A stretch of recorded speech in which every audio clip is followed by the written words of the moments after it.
Kemudian Allah berfirman, dan janganlah kamu mengikuti langkah-langkah syaitan. Disebut oleh para ulama, di antara langkah syaitan itu satu, dia akan jerumuskan kita kepada kesyirikan.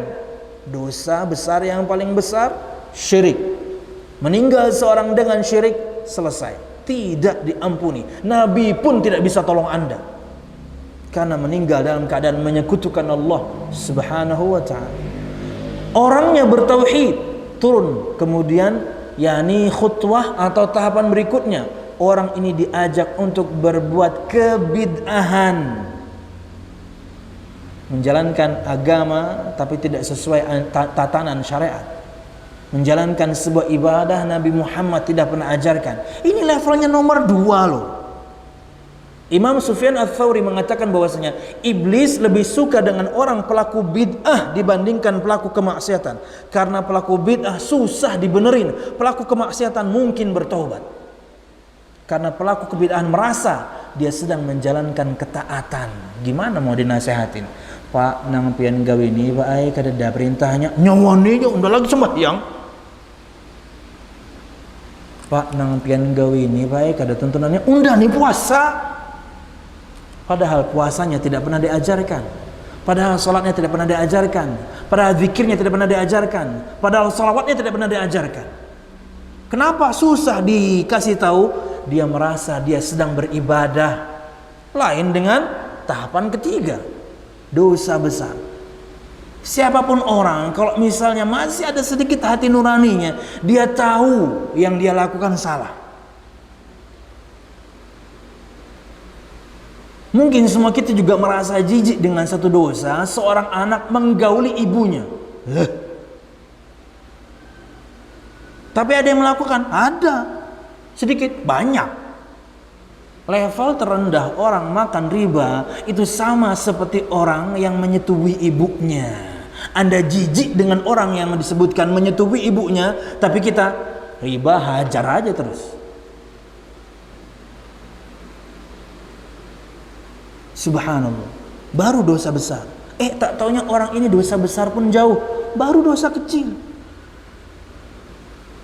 Semua yang kemudian tidak ada, yakni ciri-ciri dosa besarnya, tidak ada ancaman nerakanya, tidak ada ancaman laknatnya, tidak ada ancaman hukuman tertentunya. Atau ketika dilakukan buruk dia, cuman imbasnya kecil, maka dia dosa kecil. Tak taunya dosa kecil pun dia jauh. Turun lagi ke bawah nih, melakukan perkara yang mubah tapi berlebihan. Futsal mubah, boleh olahraga, tapi berlebihan. Atlet gin kada pagi futsal, kena sore futsal, kena malam futsal. Atletnya kada futsal terus. Kasihan bini di rumah. Mau unjun boleh, tapi mun sudah dapat ambil, jangan sudah dapat pengen rilis pulang. Nah ini kerja gawian ngarannya, dapat ambil, pangga, masak, makan, tapi jangan berlebihan. Mau unjun sampai 24 jam, mana berlebihan ngarannya. Jangan tertipu ya, itu level di bawah sekali. Perkara mubah tapi Anda melakukannya berlebihan. Kalau Anda kena, terkadang ada orang bahkan perkara mubah pun dia setting. Anda pokoknya mau unjun tuh ya sekedarnya aja. Baru kemudian turun paling bawah, khutwah paling bawah. Apa itu? Melakukan satu perkara yang tidak lebih utama dibandingkan yang utama. Itu talbis. Orangnya sembahyang tahajud, subuh guring, sholat duha kada suah pagat, zuhur lewat,